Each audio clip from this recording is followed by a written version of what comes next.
So there was a process where I had to submit a proposal, and so I put together a PowerPoint presentation with various data points of why it's so important to support parents and caregivers. And some of the things I found out actually from the Harvard Business Study was 35 billion is lost annually from US businesses from failing to attract and support and retain these caregivers. And so that was really interesting to discover. And then another thing I found from that Harvard Business School study was 73% of employees have caregiving responsibilities. Hello, hello. This is Samantha Saxby with another episode of Moms with Benefits in our series of Chasing Change. And today we have Kristen Posso with us. She is a marketer, so she is really focused on the marketing efforts at Informatica. I hope I'm saying that right, Informatica. Yes. In 2023, she founded and she's currently the leader of Informatica's Parent and Caregivers Connection EIG, Employee Inclusivity Group, which is dedicated to better understanding and supporting employees who are a parent or caregiver of children, elderly parents, relatives, friends, or other dependents. And so Kristen is also a mother to two small children, ages 5 and 2. So that's another part of her identity. And so we are so excited to have Kristen share her story today on this episodes of Chasing Change. So welcome, Kristen. Hi, Samantha. Thanks for having me. Yeah, so excited to have you. So, I have so many questions for you today. But first, I want to get some disclosure language out of the way. So, you are sharing your story about the EIG at Informatica, but what do you want to share just specifically? Yeah, I just wanted to just make the disclosure that the opinions are my own and not reflective of my company, Informatica. So Yeah. I'm happy to share my story and looking forward to our conversation today.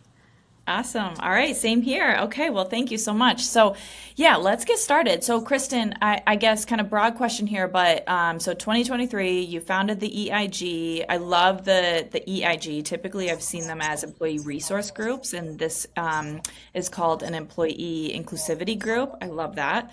And so, talk to me. How did the creation of the EIG group come about, and what propelled you to be the founder and the leader of this group? So we had our company kickoff in Las Vegas, and I was about 6 months postpartum with my second child, who's now two.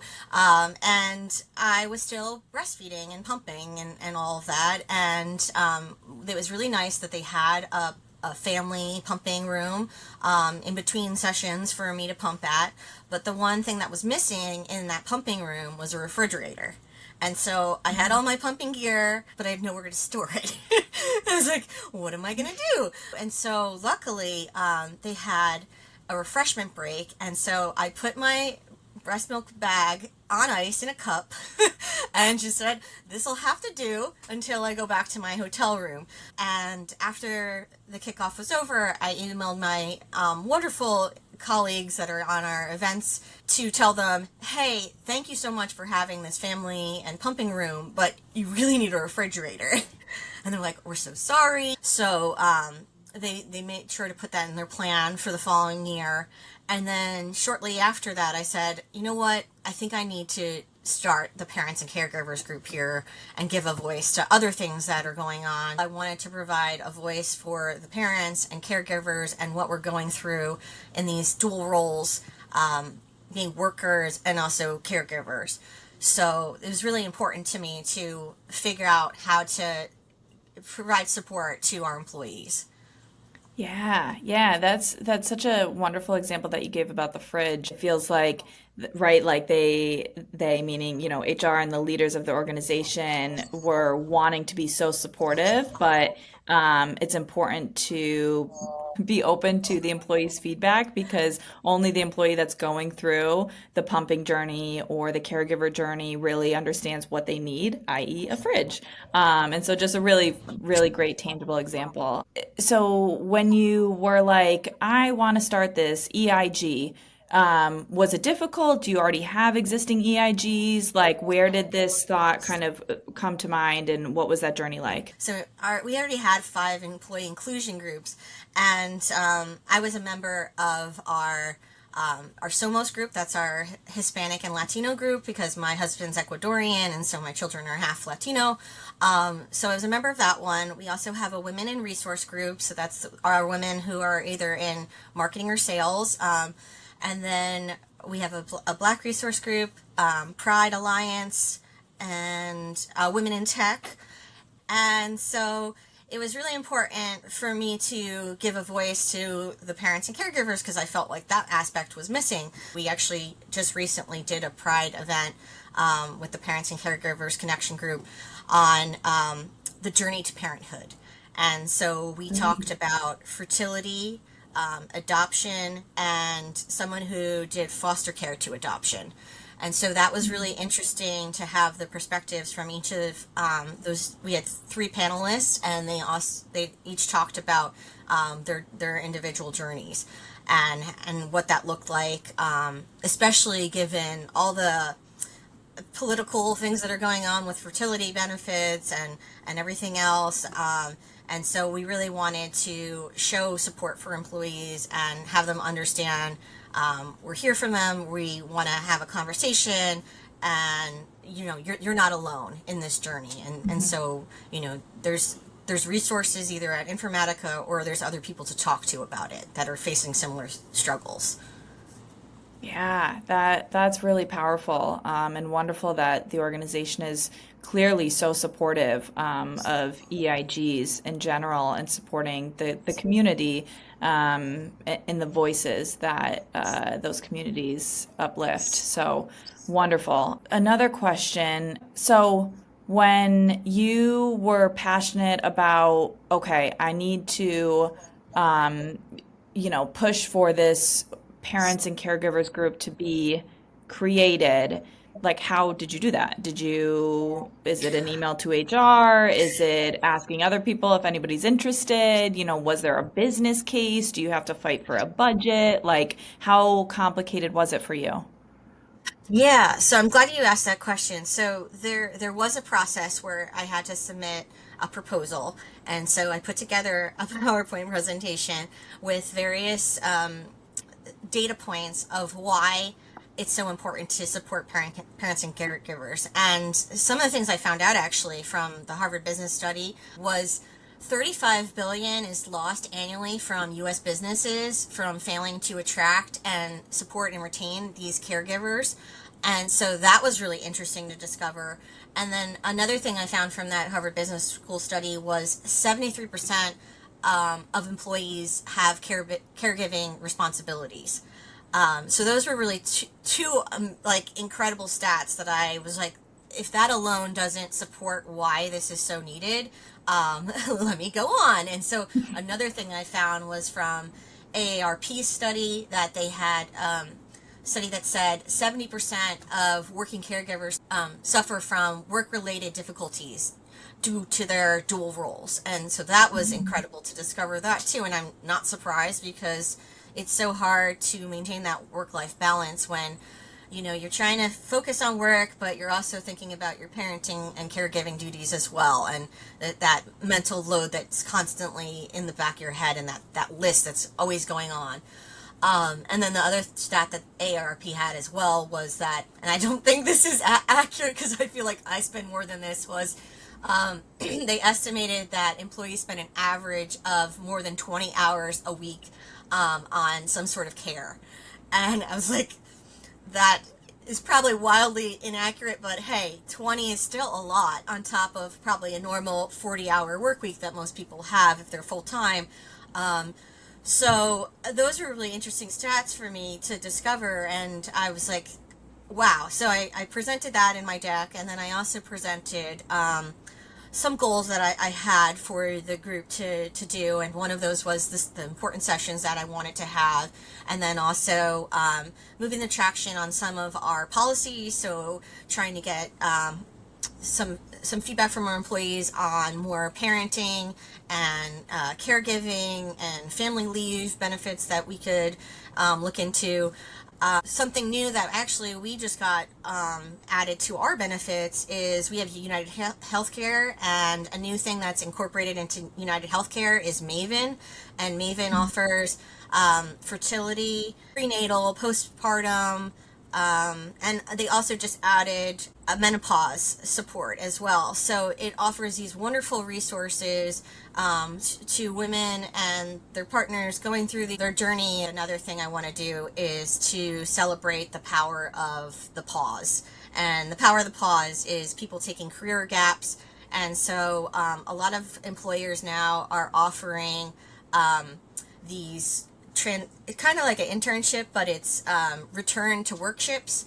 And so they're offering these return to workships for companies to offer to people who have taken a career break to transition back into the workplace and give them tools and resources to get back into the workforce. And then hopefully with the goal of them becoming a full-time employee, you know, and so that's one of the things I'm trying to get at my company. We haven't gotten there yet, but just because I had my own pause. So trying to have, companies understand and people understand that, yes, it's hard taking that pause, but sometimes you need it to rejuvenate your skills, to focus on your family, to focus on your career goals, and then decide what your next move will be. And so, I think employers need to welcome those people back and understand the different aspects that could be. It even could be like military spouses or taking care of a loved one or what have you. So, there's different reasons why people take career gaps. Yeah, yeah, and the power of the pause, a powerful phrase. And so I really like the framing of that. And so in your research, when it comes to employers being open to this sort of concept, it's a current employee, right, that is having to go out on leave to care for some sort of dependent, and then they're able to take more time, essentially. Is that accurate before they come back, or how does that work? Well, so we haven't done it at our company, but I've seen Okay.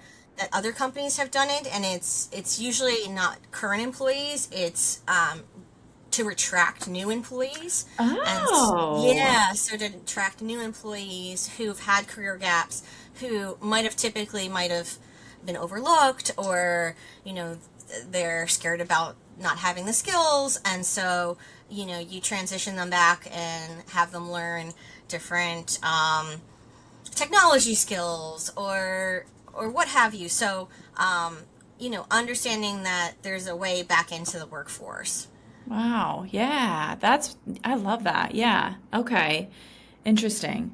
Okay, so wonderful concept of power of the pause, and yeah, so wonderful concept there. I want to go back to the stats you shared from the Harvard Business Yeah. School, because I agree with you; those are powerful. So, what was it? $35 billion is lost from organizations by not investing and supporting in employees that need a leave. Is that accurate? That was the stat, and then. Yeah. Okay, and then the other one was 73% of employees have caregiving responsibilities. I agree Mm-hmm. with you. Those are mind-blowing stats. And so, and your other ones from AARP were, of course, wonderful as well. 20 hours a week on care does feel low with I got a 15-month at home, and it's it's certainly higher than 20 hours. So, talk to me about you put the presentation together to, I'm assuming HR. Who else was in the room for that conversation? What was the ask? Yeah, so I had to present it to my employee inclusion resources that I have. We call it IDEB, so it's inclusion, diversity, equity, and belonging. And so Hmm. I have two people that are part of that committee, and so I had to present it to them, and then they asked me part of establishing the group, we had to have executive sponsors. So they asked me, could you find executive sponsors? And they recommended at least two. So I had to try to find executive sponsors that would be willing to support and elevate the group. And we do have a budget for each of our different employee inclusion groups, but if we can't get the funding, that's where the executive sponsors come in. And so the executive sponsors come in and say, hey, we need more budget for this speaker or for this program. And so that's where they come in and help elevate that with our leadership and understand why there's a need and desire for this. Because our budget only goes so far with guest speakers or different things that we're trying to achieve. So what was I think of like a rollout strategy, like, okay, yay, the organization's on board. We want to support this initiative. How did you launch it? So we launched our first official program was a workshop with, we have this benefit called Lyra Health, and they provide coaching, mental health, and other resources. And they also provide a certain amount of workshops to be included that we can have access to. And so we did a workshop on caregiver stress and how to maintain that. And it was perfect timing. It was in September, back to school, back to craziness of work. And it was really, really well received. We had 170 employees join that session. There was a little workbook too for them to do along with the session or to do afterwards, and they got some great techniques on self-care and other ways to manage their stress. So that was really well received. We try to have sessions. So I had another event in December, and that's where I did a survey ahead of time, and then I announced the results of the survey. And the survey was anonymous, so people could contribute, because that is one of the obstacles that you might face as a new employee inclusion group leader, is just you're going to have to deal with the struggle of embracing the silence is the best way to express something that you deal with. Is there's going to be that uncomfortableness of people wanting to trust you, of wanting to share, especially being a parent and caregiver, when typically if they've hidden that part of themselves for so long, and now they're like, oh, I have to come forward with it and share, and it's going to be awkward. So just embracing that, and I think the way that I've been embracing that is just being vulnerable myself and sharing my story, and then it encourages them to be more vulnerable and more willing to be open as well. So I'm just trying to embrace that. But we shared the feedback from the survey, and the survey was, what goals are you looking to achieve? What kind of sessions are you looking for? What kind of support are you looking for? And so it had different aspects to collect feedback from our employees to kind of meet them where they're at and what they're looking for. So that was really helpful. And while we have over 5,000 employees, and I'm sure many of them are either parents or caregivers, I only got about 40 responses from that survey, but that's okay. It was still helpful, and like I said, there's just going to be that awkwardness, and also people are still learning about my employee inclusion group. So I still presented those stats from those 40 people, and just continue to keep listening to the feedback that I've been getting over the past, now it's been 2 years of doing this organization. So just continuing to hear what they're looking for. Yeah, you're really building something from the ground up, it feels like you're asking for feedback and for interest of what support, and all the questions that you just listed are spot on, I think. And then you're able to take those and then tailor the community, the resources around the specific and unique community that is at your organization, that are parents and caregivers. And so it doesn't feel like there's a silver bullet or some scientific formula. I mean, there's tactics like surveys that you're using, and feedback, and the skill set that you have as a parent and a caregiver. But it really does feel like I feel like ERGs or EIGs can be so powerful, because it's something so unique to your organization. Like it is your unique employees at your unique organization that is tackling your unique parent and caregiving challenges. And so it's just really incredible to think that you're starting and creating something from scratch. Is that kind of what excites you about this role that you have at your organization? For me, I was really passionate about it. I was already, following the parenting and caregiving blogs and resources that were out there. So it was something that I was really excited to take on.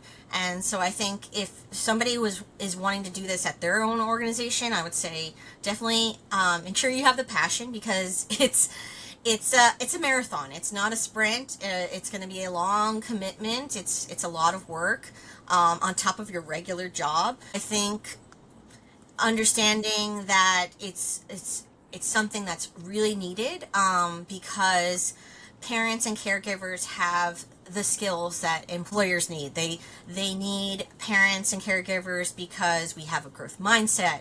We know how to negotiate. We know how to provide emotional regulation, empathy, all the skills that you deal with as a parent or a caregiver, and just trying to find joy despite how heavy things can be sometimes. Those skills that you listed, I want to list them again because I think they're super important. So, growth mindset, negotiation, yes. Try feeding a toddler. Yep. Emotional regulation, empathy, patience, finding joy when it feels tough and burdensome. I mean, those are truly I think I grew up, in an era where they were defined as soft skills. And I'm Yeah. wondering if that terminology is changing now because I don't know. Do soft skills do them justice? They're like No. strength skills. They're leadership skills. Leadership is changing, as employees and as individuals want to be treated differently from their leaders, and so that has an impact on what type of leaders employees are going to follow. And so it's really interesting concept. I want to go back to the comment that you made of sitting in the silence. I think that's the phrase that you used. Yeah. There's something there. So when I hear you were using it in a way of if you're starting out having an EIG or an ERG, there may be a lot of silence at first, and I take that to mean that we as employees have typically been, I don't want to say instructed by society. I do want to say instructed by society, I guess, to keep our caregiving parent life separate from our work life, because those worlds did not typically benefit each other from us being intertwined. And so it feels like there may be some resistance from employees when an ERG or EIG comes to life because maybe it's a little untrusting, like, oh, can I be my whole self? Like, can I talk about my elderly parents? Can I talk about my kid struggling with autism? Like is that okay, and how will that impact my work culture, my work colleagues, and those relationships, my relationship with my boss? Like, is that a fair assumption? Because that's the assumption I kind of make. What do you find in your experience? Yeah. I mean, in my past of working, it was something you typically hid, that you felt like, you're not a committed employee if you weren't staying past 5, because you had to go pick up your kids from daycare or what have you, or, you didn't want to go to that after work function because of, your kids' play or what have you. And so, you felt like you had to hide those things about you because you felt like you weren't being a committed employee, willing to do the extra mile or what have you. And now I think, especially post COVID, I think a lot of people are understanding, that you need to support people and their caregiving, their their families, because it's so important to their life. And people are starting to reflect on, what's meaningful in their life, what's their purpose, and it's not just work. And so, yes, work is important to them, but also, what are you passionate about? How does that play into work, and how can you like intermingle the two so that you're putting your full self forward at work?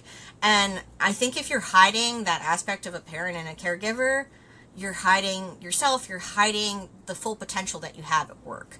And so that's what I'm trying to have people understand, that yes, it's scary because we've been so conditioned to hide it, but if you open up and expose it, you're going to put more of your best foot forward. There's never going to be a perfect work-life balance, but if you're able to come forward and present that and not hide it, then you're going to be more creative, you're going to be more open, you're going to give more feedback, receive more feedback, and I think that's a win-win for organizations. Any other kind of definitions of success you would share with what you're trying to do at your organization? Yeah, so I mentioned, checking the participation of the sessions. So that's something that I measure success, but I've also been measuring it in how we've been getting new policy changes. Even if it's a slow move of the needle, but getting those policy changes happening. One of the things I found out from one of my executive sponsors who's in sales, was in the past, one of our benefits that we had for part of our family leave was if you were in sales, you earned commission. And so if you were on leave, you weren't earning commission. And they changed that policy. So now, if you're in sales or whatever role you're in, you still are earning a salary, so you don't have to worry about how am I going to make money while I'm on my leave. So I think that's a big win. I wouldn't necessarily say it was only because of the parents and caregivers group, but I think the conversations that we're having is encouraging people to voice what we're facing and what we need, and how can businesses meet us where we are.